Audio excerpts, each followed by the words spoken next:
All right, I'm coming real close to getting the MG back together. It's running, it's driving, and it was painted the other day. I painted it right here on the lift, and turned out pretty nice. It's doing good. I'm putting the bumpers on today.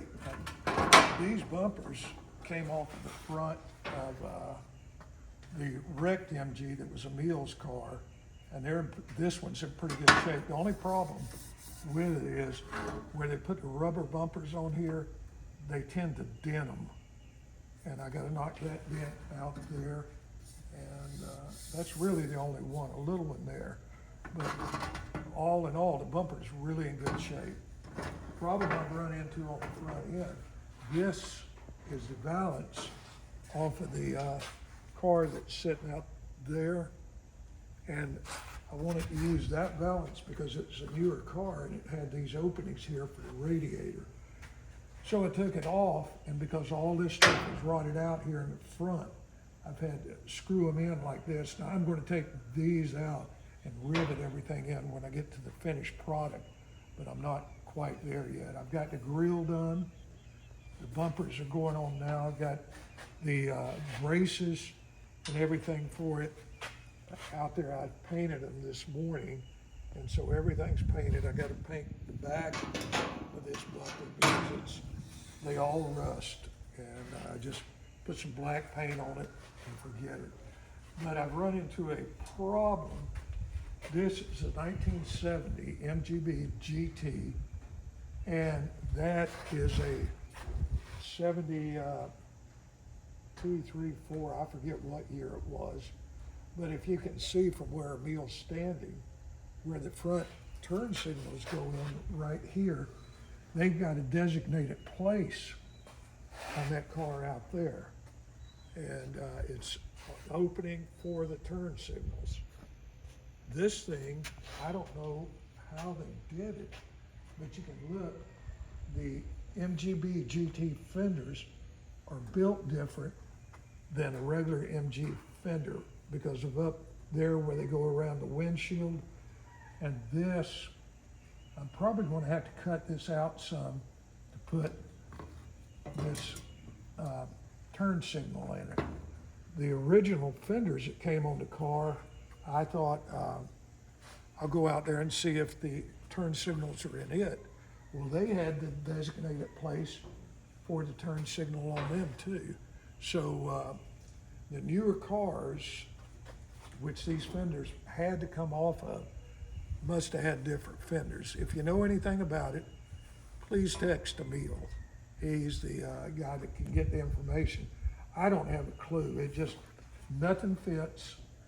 You can see it's, the hole's bigger, the light is turned different. So that's a real pain in the neck.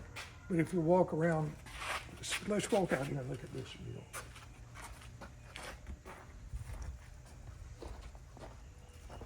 This is the braces for the back fenders, or bumpers.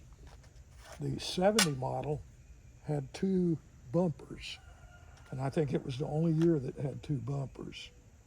And so I'm cleaning them up. They're so bad, you know, rusted and all that. I'm probably just going to rough them up a little bit and paint them green. So that's the braces for the back bumpers.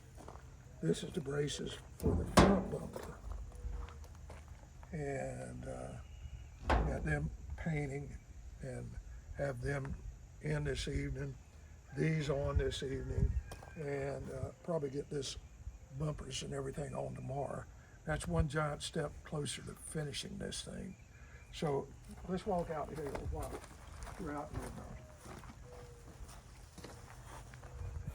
But you can see how the turn signals, they got a place on the bottom, and the light just plugs in there. But on that one, it doesn't have that. Now this is an MGB, that's a GT, but the old GT fenders are built just like this, with the exception of up here around the windshield. They're a little bit different shaped. Yeah. So, oh, here's something else. I put the chrome down the side, and I'm sure everybody that knows MGs knows this. I didn't know it, but they work like a button, and you can see them right here. And what you do, you rivet them in, and I put new ones in, then you put them on and rivet the thing in. Then the chrome goes this way, you push it up and you snap it on. And kind of a little bit tricky, but once you do it, it took me a half a day to do it. I could probably do it in an hour now because I'd do all the buttons, then I'd come back and just snap the chrome on. But I was figuring out how to do it. I finally got it done. So that was a challenge. And this is a new design hood that I got for this end. I put it on here. I'll figure it out later. But I took the hood off of this one, and it's on the GT. All right. I've got a real good hood in there in this box, and I got a aluminum hood inside. And I just didn't want to mess up an original aluminum hood, putting a scoop on it, or an excellent hood for no reason. And probably when I die, it'll be scrap metal, you know. So Saved for the scrap. that's right. But let me show you the paint job on this thing.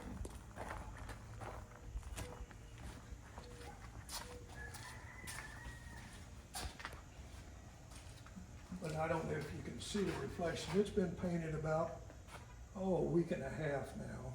And I know I'm going to catch it about this when I tell you this, but I think I've said this before.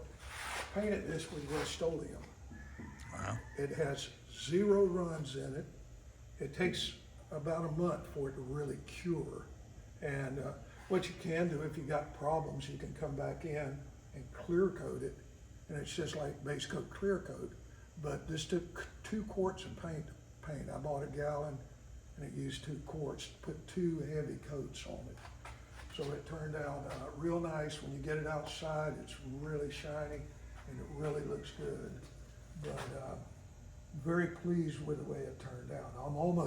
I had a British flag made for the roof. I'm still planning on putting it on, but I'm a little reluctant now. Because it looks so good. 60-40 right now. 60% yes, 40% no. Because the first time that I put the first coat of paint on it, it just looked like crap. But this time here, I put 2 more coats on it and it turned out real nice. Wonderful. Yes. And I've got this. This is the grill. Wanted something different. I don't know what year grill this is. It's not, I don't think, the original grill. But I painted it gold and I put this up here, and I'm going to have my painter, guy that hand paints, put Lotus on it. And I like to do things that make people think. Is that I'm going to put here on the fender right here, Lotus 260, where people will, is that really a Lotus? And I'll tell them no, but it is to me. So Creates a conversation, though. right, yeah. And how many people will walk by it and look at it and say, they made a Lotus, and will never ask. That's what I like. Like my 57 Thunderbird. I put a Cadillac motor, 500-inch Cadillac motor in it, and the only thing I caught was grief about that. Why'd you put a Cadillac motor in? Because I wanted to, it's mine. And so I took the Cadillac off and put Edsel on it. Now, nobody asked me, is that really an Edsel motor? You know, they just, oh, that's an Edsel motor. Right. Because nobody knows what they look like. Oh, neat. So just do something to dig a little bit at people. All right. See you next time.